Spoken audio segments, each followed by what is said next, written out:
Okay, guys, hello and welcome back. Third video here on the water bottle build. We've got ourselves a nice little set of surfaces going on, feeling good about it.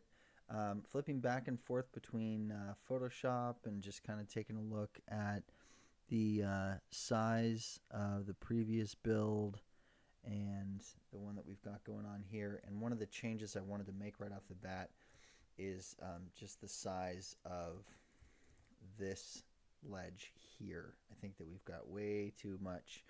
I think we don't have enough real estate here, so I want to bring this up a little bit more. Okay, so that means, unfortunately, that we're going to have to get rid of a couple of these surfaces. Okay, and so let's just go ahead and do that again now. What the reason I'm doing this for you is to show you guys what you got to do in order to, you know, redo stuff, because it happens all the time. So this is the curve that I want to bring up. I'm going to go to the front view here, and I'm going to bring it up probably about that much. Okay, and then you'll see that this curve is now off and this curve is off. So probably just going to redo these. So why don't we try that out? So maybe I'll bring this one down one. Okay, so in a very first intro video, I was talking about how these curves here are going to be the backbone of your entire design, and this is what I mean by that. So setting these curves up correctly is, or at least just in general, setting them up correctly, as in they're all lined up on the center of your world and they're all the right size so that you can move them up and down to get the design that you like. That stuff's all super important, because when you need to rebuild, it's these things you're going to rebuild around. So I'm going to go here and just grab a control point curve and just kind of start clicking here.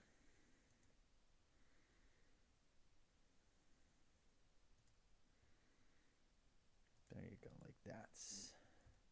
Go. And then with this curve especially, I want to make sure to edit the control points afterwards, because this is nowhere near correct. So with that curve selected, I'll just go to this button here and zoom in on that and start to play around with these. Now I have my grid snap on, I have my object snap on, and you can see the way that it restricts your movement. Excuse me. This can be a good thing. It can also be a bad thing for precise movements like we're into right now. So turn those two off and start to play around with these guys.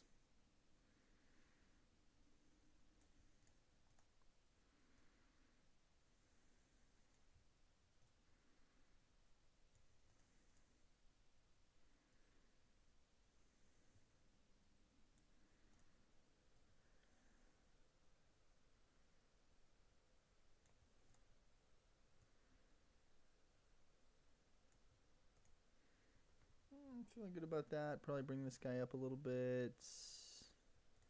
There you go. Feeling better. This one's going to come up a little bit. But more maybe. About like that. Take a zoom out and take a look at it. Good, good. And I'm sorry that you have to kind of watch me fiddle around with this. I mentioned in the last video how this can be like a very addictive process. So hopefully you're fiddling around with your own curve, and instead of just staring at me, do this one. Cool. That's about right. You know, close enough. Oops. Excuse me. Maybe spilled coffee on my desk.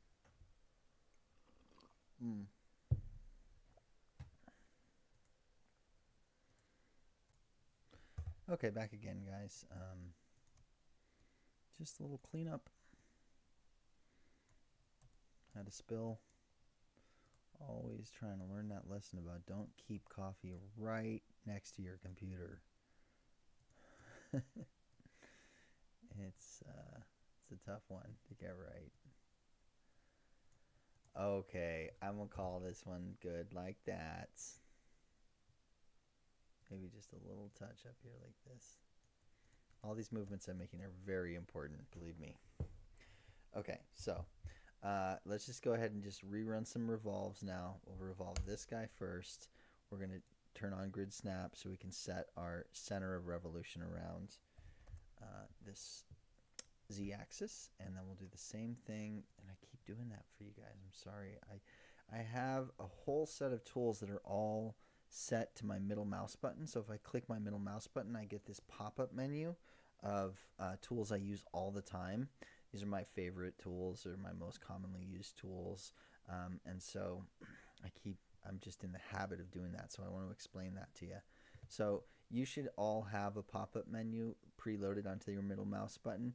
And then as you go through a build, you can, as you recognize yourself going back to a same tool over and over and over again, you just hover over the tool you like, hit the control button, and then grab the tool, and then you can drag it into your pop-up menu like that. And then as you're working, you can go ahead and hit that middle mouse button, just grab that tool when you need it. So that's how that works. I'm still going to try to stop doing it so that you guys can at least memorize where the tools are at for now. So let's get our revolve. Here it is. Go like that. Set our, there we go. Go back to perspective. That's looking a little bit better. I think so. Okay. All right. Now in this part of the video, now that adjustment has been made, I think that it's time to start talking about the join and explode commands, because we're going to want to add a chamfered edge to this side piece here. And you can also see our curves that we use to draw this are visible, so we want to hide those. So we'll go over here and hide them. And then I'm going to show you where the chamfer tool is. It's not underneath this button, but it's actually underneath this button. So it looks like this, variable radius chamfer. Click on it like that. It's going to say edges to chamfer, and then you're going to try to click on this edge, and it's not going to work. And that's because these two edges are separate from each other. There's two surfaces that are separate. They're not joined together. So you have to join them together. So there's this button here that looks like puzzle pieces. You can click on that, and you can join these two pieces together. And then after you've joined them together, then you just have a single edge between the two. And then you can go back to your chamfer tool, and you can set a chamfer like that. Now, when you turn on the chamfer tool, you'll notice that it gives you a little bit of a preview here on what the chamfer is going to be. And in this case, it's going to be a 1. You can also tell it's going to be 1 because of up here in the property manager, it tells you next chamfer distance is 1.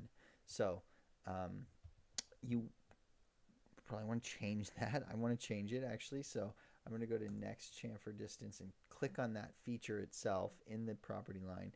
And then I'm going to change it to a 3, I think is right. And so you have to back out of the tool, hit escape to turn the tool off.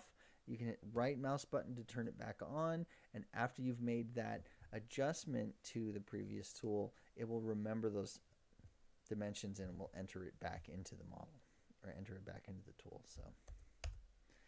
So there's the 3. And that's good like that. Voila. All right. And then the next thing we're going to do is we're going to add some fillets to that. So the fillet tool is next to the chamfer tool. It's right here, variable radius fillet. And the fillet I want to add is not 1 millimeter, but it's actually 0.75. So back out of that, turn the tool on, go next radius, 0.75. Okay.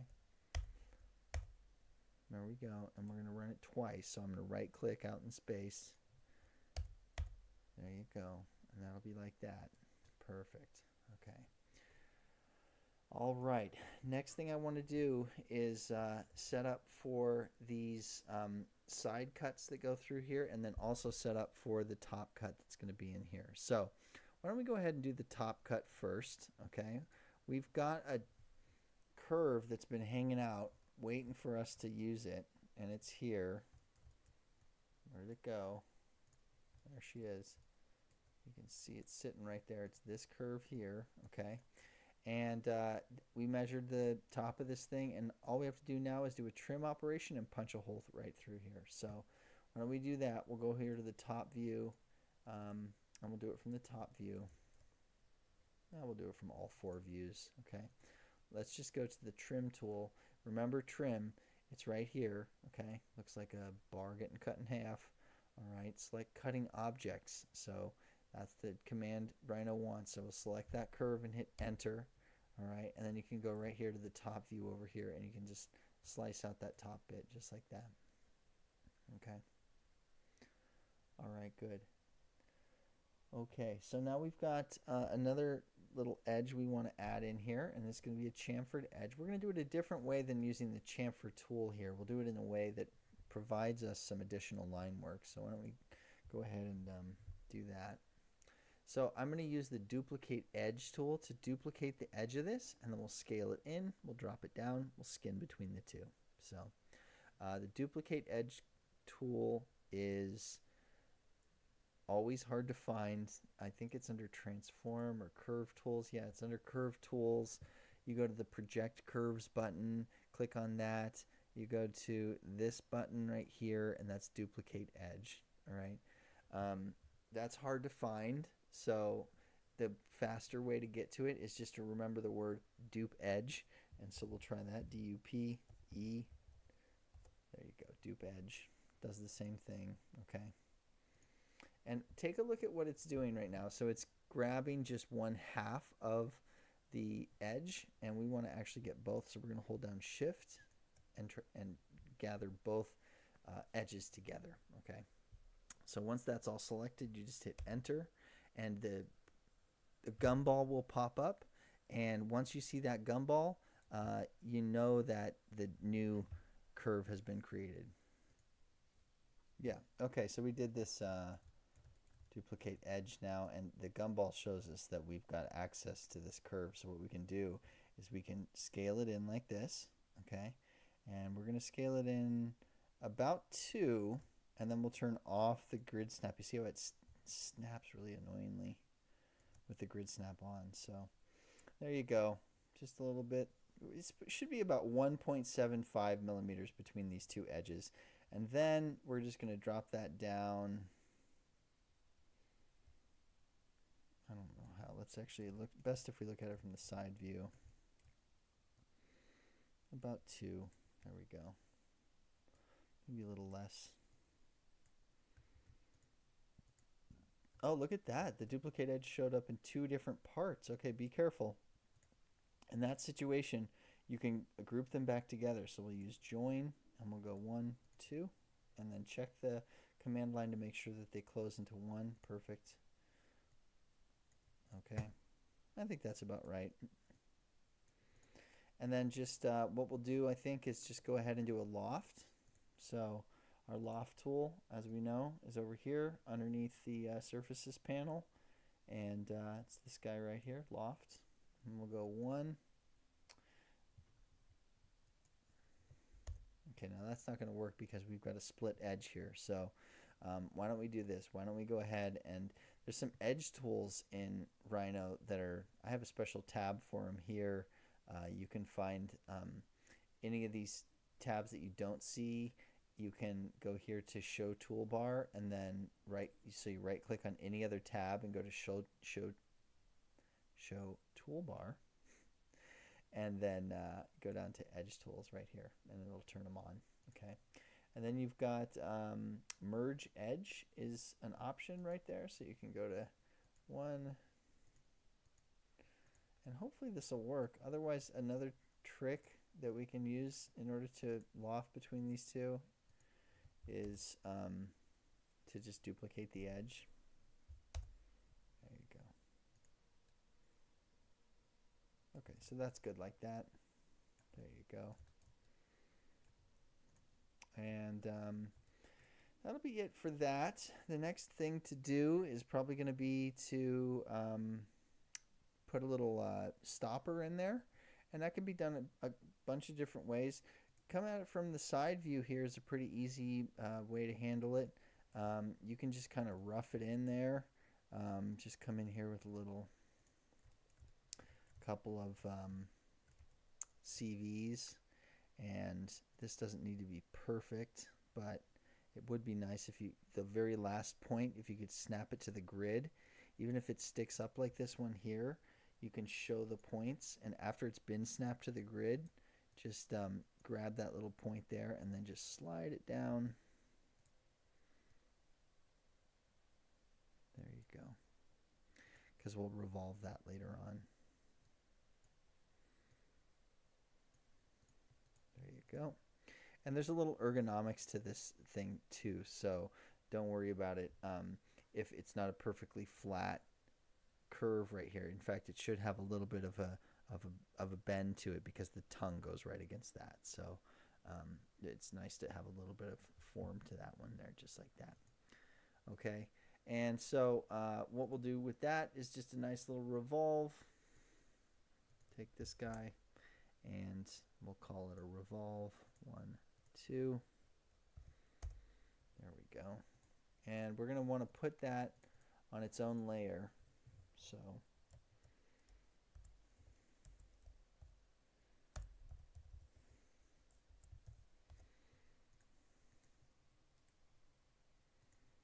there you go, like that. And I think that's pretty good to go, about like that. Save this surface to the surfaces layer. All right. And then I think we'll call it right there for that video, guys. We've got some curves here that we've got to organize ourselves with. And so let's just finish out the video by doing that before we get too far down the road. So this curve and this curve both need to be on the curves layer. And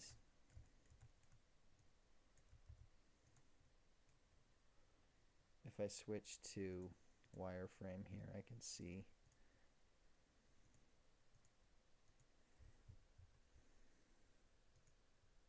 this curve needs to be here.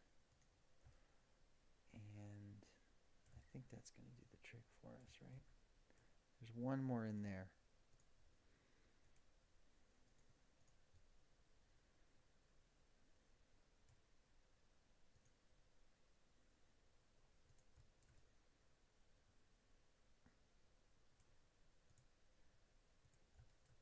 Okay, cool. Yeah, it's looking more and more like a water bottle top every move we make. So good news on that. And in the next video, we're going to start the possibly painful process of doing these side cuts. I will admit that it took me several times to get a good strategy down on how to do it in a clean way. And so I'm excited to give it one more try with you watching. So anyway, hey, thanks a lot for watching. I'm sorry about all the pauses on this video between spilled coffee on the desk and phone calls coming in. It's been a little bit to get through it, but this has been a good video as far as just learning the ropes, as far as like how to change things in your design as you move along. It's not the most easy process in the world, and you know, it's good to watch somebody else do it. So I'm just noticing here another curve that needs to get put onto the curves layer, and then I can hide all that. There you go. Okay, so we're just moving right along on this design. It's looking good. I'm feeling nice about it. So get further on down the road in the next one. Thanks a lot for watching.